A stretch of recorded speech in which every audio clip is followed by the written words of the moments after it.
India. Always a pleasure chatting with you. We are fortunate to have an opportunity to speak with the telecom minister on a day when everyone wants to speak to telecom ministers all over the world. Right?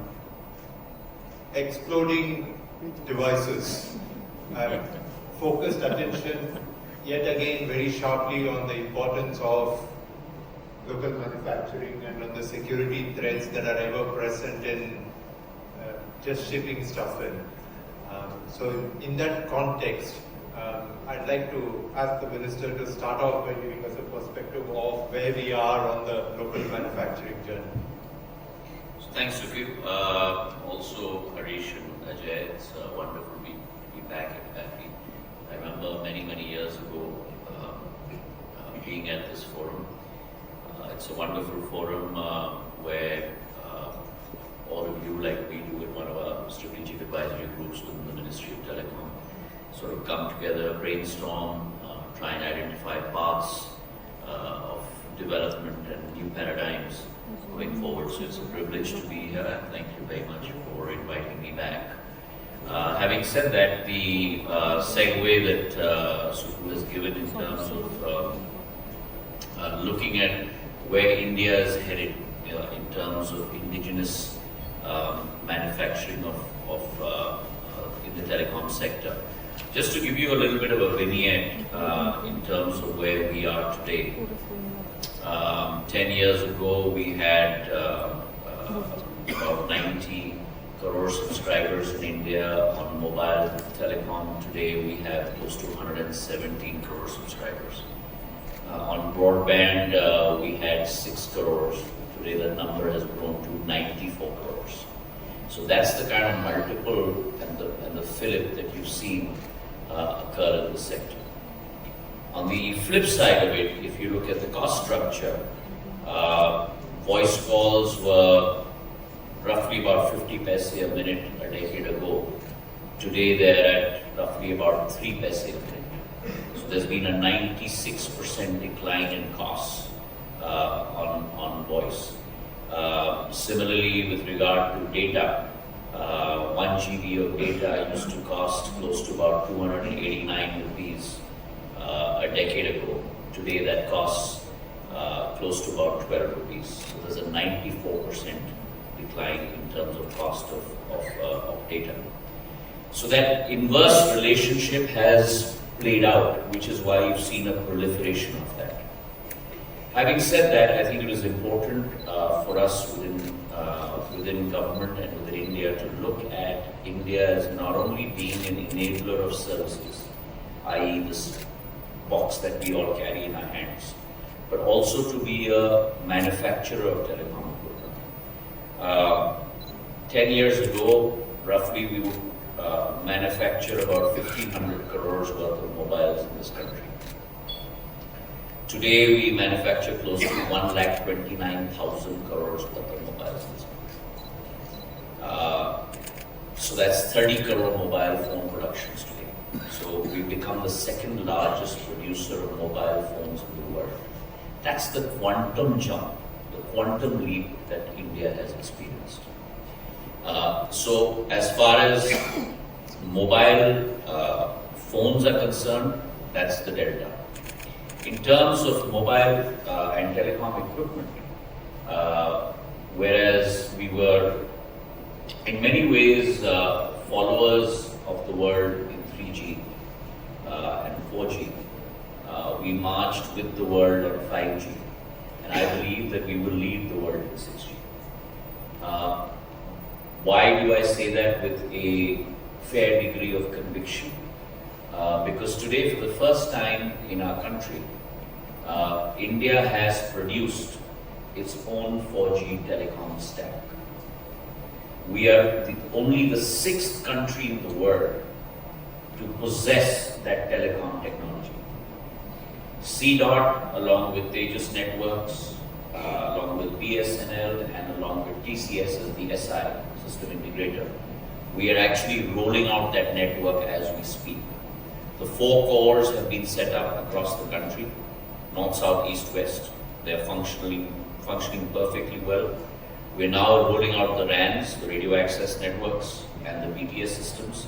By mid of next year, we should have rolled out close to about 1 lakh BTSs, which will completely, in many ways, democratize 4G from BSNL's point of view across the length and breadth of this country. We've had the fastest rollout of 5G in our country today. In 22 months, we've rolled out close to about 4.5 lakh BTSs. Now, these are figures which hitherto seemed alien to us and seemed alien to the rest of the world. No part of the world has ever been able to do that with the alacrity that India has. And that prowess, both in terms of India's technological capability, coupled with the government's push, coupled with government schemes like the PLI scheme. The PLI scheme in the telecom sector has resulted in the last 4 years alone an investment of close to 3,784 crores, production above 55,000 crores of telecom equipment, exports more than 11,500 crores, and the creation of 21,700 jobs across the length and breadth of our country. Now that is huge transformation, ladies and gentlemen. And that's been possible because all of India has worked together with the whole of government approach that the Prime Minister has espoused throughout his 10-year tenure, and now in the next 5 years, bigger goals, bigger emphasis, and bigger impact. That's the way that India is going to go. You spoke of the 4G stack that India has indigenously developed, but India has also been working on a 5G stack. So let me explain to you in very simple terms the way telecom technology works is that every even number in terms of evolution of telecom technology is a paradigm shift. Every odd number is a little bit of a tweak on the system. So when you went from 2G to 3G, that was a tweak on the system. But 3G to 4G is a paradigm shift because you've not only got a fatter pipe, but you've also got much lower latency. So 4G to 5G is a tweak of the system. But 4G to 6G or 5G to 6G is going to be a paradigm shift. So the towers that are being laid out right now, the RANs and the cores will remain the same when, for example, a BSNL or Airtel will move from 4G to 5G. The only change will be you will add an additional BTS on the tower and you'll move from 4G to 5G because it will give you a bigger pipe and it will move data with much lower latency and you'll be able to access much heavier documents and data on your phone like films and TV and all that. When you look at the telecom equipment space globally, there are these large multinationals that dominate this space. How can India is going to be one of those? Okay. How can that's the target. How can the Indian public sector and the private sector? Because I know there are a lot of startups, for instance, in India which are working on 5G technologies. How can the public sector and the private sector work together? So let me give you an example of that. That's already happening. So CDOT came out with, and it's taken us, which has been a revolution across the world. And I didn't know this before I took over as telecom minister, that to be able to come out with a 4G core, completely indigenous, from scratch, right? Because this is all very centralized technology and IP that is not shared by the majors, Huawei or Ericsson or Nokia or Siemens or any one of those majors. But to come out with your own core stack, your core and your RAM, CDOT has come out with its core within 24 months. And working with the private sector, Tejas Networks, which is now a Tata company, working with Tejas Networks that is today bringing out the RAN. So when BSNL's network gets built out, the 1 lakh towers that I was talking about, which include the 35,000 by the way, which we've already set up. So from beginning till today, the last 100 days of government, we've put in place almost about 25 to 28,000 towers in the last 100 days. That is a combination in many ways of a PPP, a public-private partnership model. So you've got a government CDOT, you've got private sector Tejas, you've got an SI in the form of TS, TCS, and then you've got a public sector TSP in terms of BSNL, and all working together with a motto that one of them told me, which I love: one vision, one goal, one result, and one team. And that's the way the four of them are working together. If you look at the growth of the Indian telecom space, and the most obvious metric to measure this is the number of connections, right? Number of mobile connections. It really exploded in the decade between 2004 and 2014, and that was also unfortunately the decade when BSNL sort of took a back seat. There was much more vibrancy in the private sector. BSNL didn't do a lot of things that it should have done. We are beginning to see investments back in BSNL, and there seems to be a focus. What are your plans for BSNL going ahead? So first of all, I'm the Minister of Telecom, I'm not the Minister of BSNL. Having said that, it's very important and imperative that BSNL succeed as being a player. So let me give you a little idea of the market. Generally across the world, if you look at telecom markets, there are at maximum 2 players, or if at best 3 players in the market. Never more than 2. India today has 4 players: Reliance, Jio, Airtel, Vodafone, and BSNL. Having said that, it is our imperative to make sure that the BSNL story is a success story. And what does BSNL need to do according to me? As a fiduciary responsibility holder, as government owns that company, is I really believe that first of all, my priority is to roll out this network. So my 1 lakh sites need to be up by the middle of June, because I need to be able to provide my 8% market share of customers maximum bandwidth capability. Not to say that everyone requires it, because there are a lot of customers that are still on 2G and 3G. But more and more we need to move to 4G, because 4G coverage is close to about 98% of the districts of India already. Close to about 6,11,000 villages have 4G coverage out of 6,44,000 villages in India to date. So my primary imperative is to make sure that I roll out my network. Once I roll out my network and I'm able to satisfy my customers, then my key is further customer attraction. So let me tell you, with the tariff hikes, there's been a lot of porting that's happened from other players to BSNL. So my key challenge is going to be that after the network is rolled out, to be able to ensure that customer acquisition that I've done over the last couple of months stays with me. So that's customer retention. And finally, also customer sat. And therefore, I'm building out a CRM model within BSNL, which will engage with customers on a real-time basis and make sure that their problems are resolved immediately. Very much akin to what I did in civil aviation with Air Seva. So very much of that same CRM app that we're going to roll out for BSNL as well. That being said, the other big imperative for BSNL today is to roll out the BharatNet initiative. That's a huge initiative where we're going to take the broadband pipe across all Gram Panchayats in our country. BharatNet 1 has connected close to about 1 lakh Gram Panchayats in our country. BharatNet 2 BharatNet 1 is about 1,20,000 Gram Panchayats. BharatNet 2 is about 96,000 Gram Panchayats. So out of a total of close to about 2.46 lakh Gram Panchayats in the country. So I still have about 40,000 Gram Panchayats left to connect in our country with OFC broadband fiber. As well as BharatNet 1 worked on a linear topology of connecting villages, and therefore if the line got cut from one end, then all the villages downstream would get cut. And therefore we're converting that linear topology into ring topology, and therefore giving a level of redundancy for that fiber as well.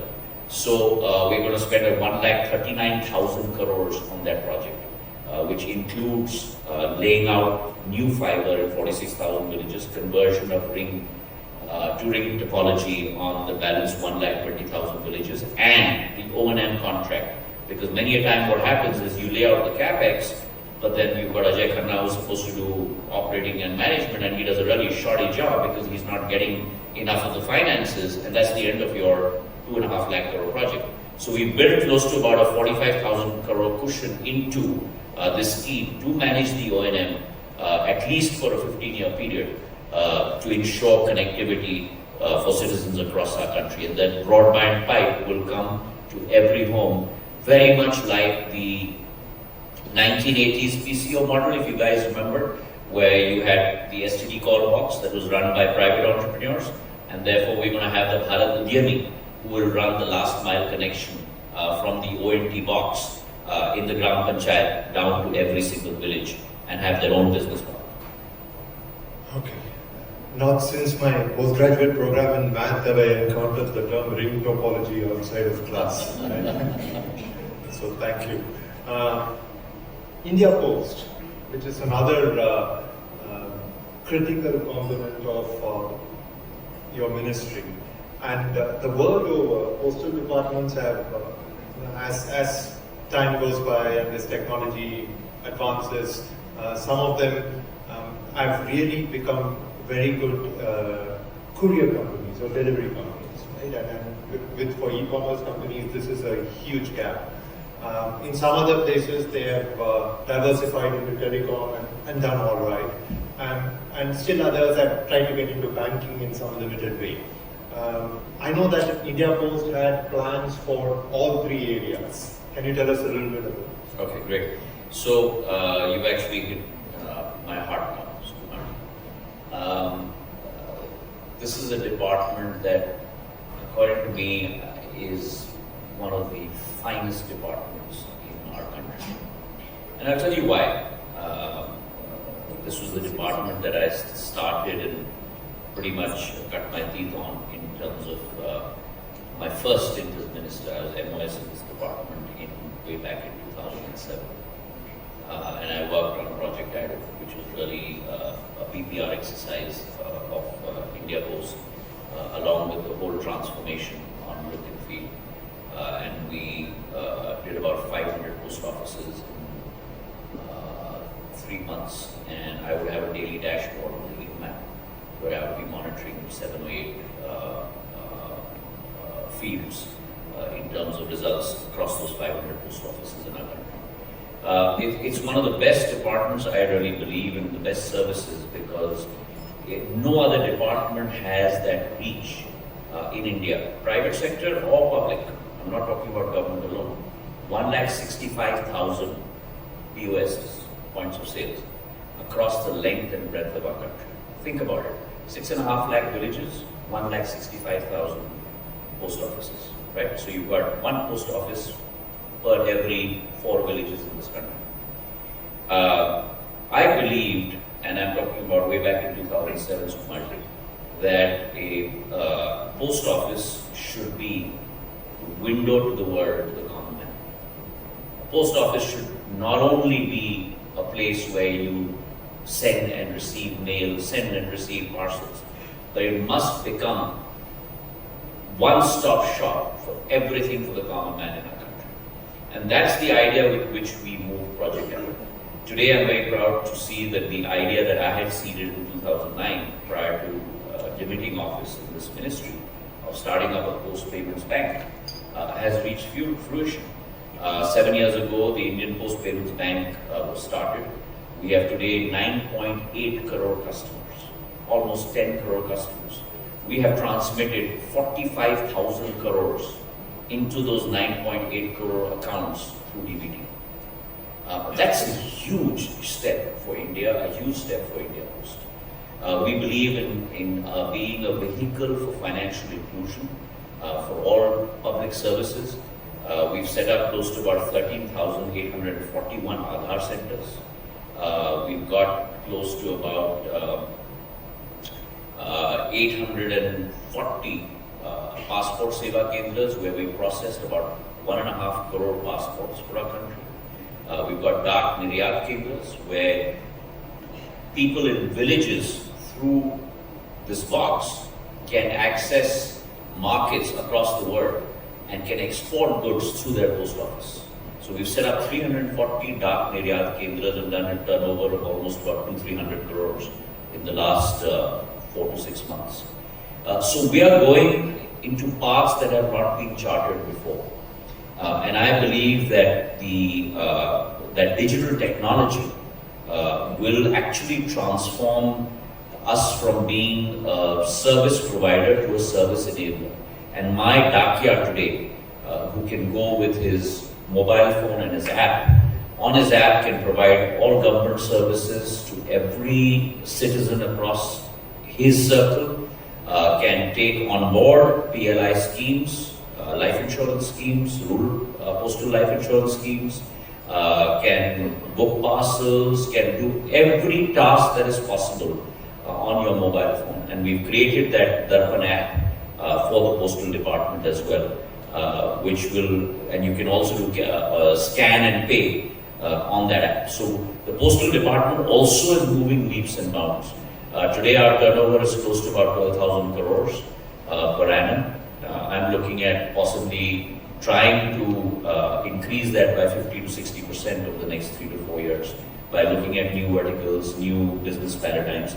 And yes, your beginning line was absolutely right. We need to transform ourselves from just a mail business and a letter business very much, and I say this in all my dashboard meetings every Monday in the postal department, that we need to transform ourselves into a logistics company.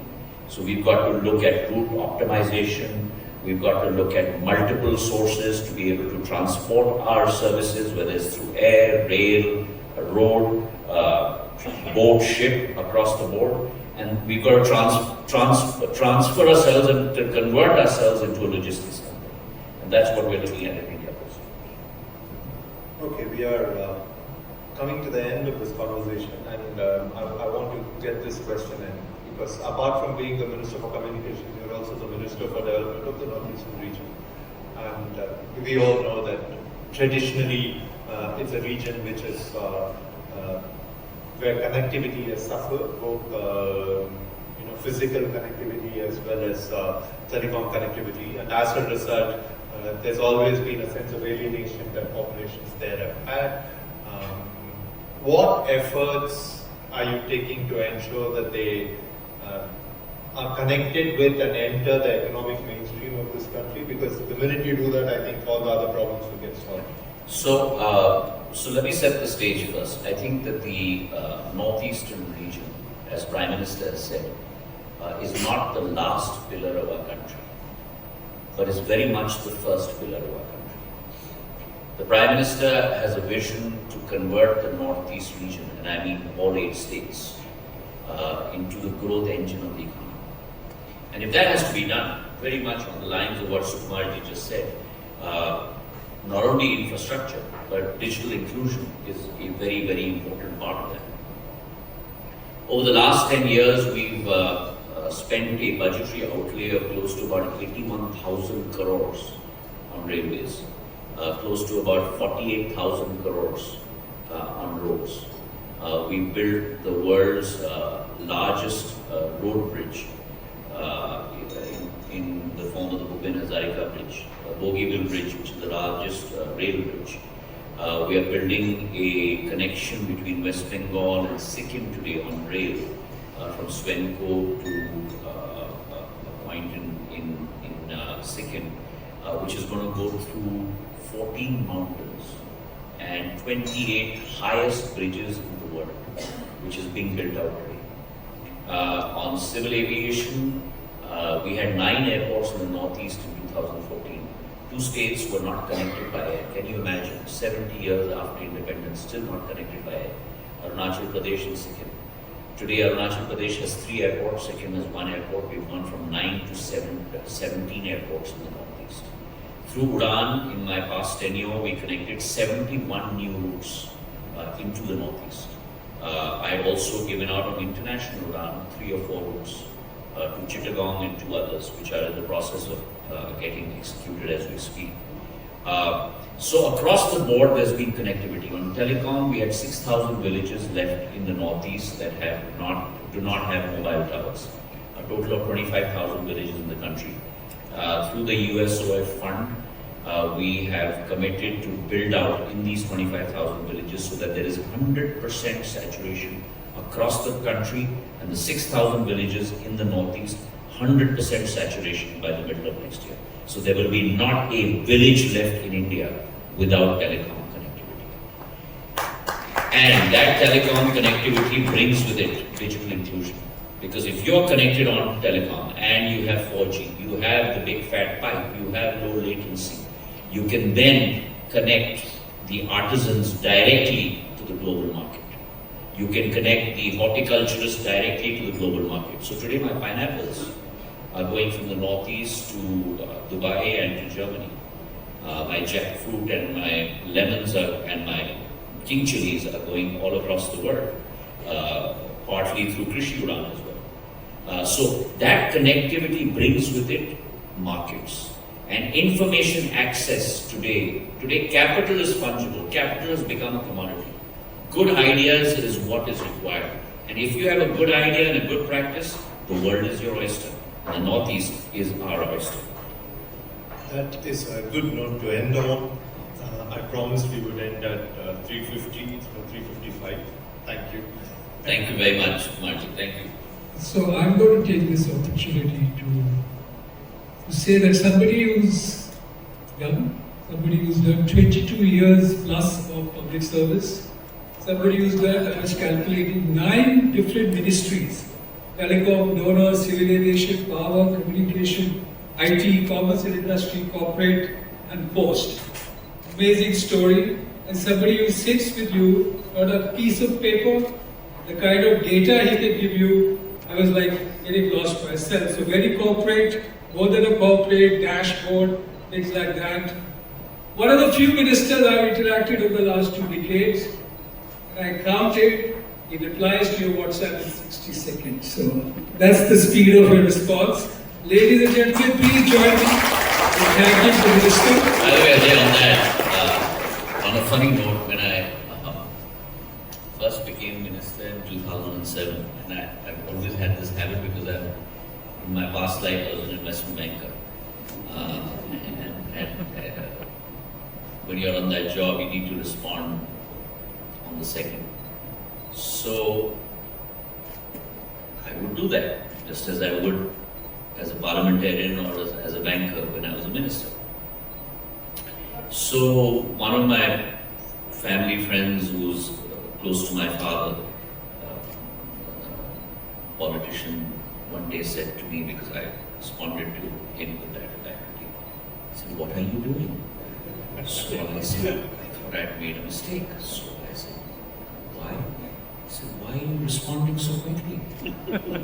So I said, is there something wrong with that? He said, no, take your time. You must take at least 4 or 5 hours. Otherwise, they'll think you have all the time in the world. That's your response. Thank you so much. Please join me in giving a big hand to the minister. We'll have a coffee break. We'll reassemble at 4:25. Thank you so much.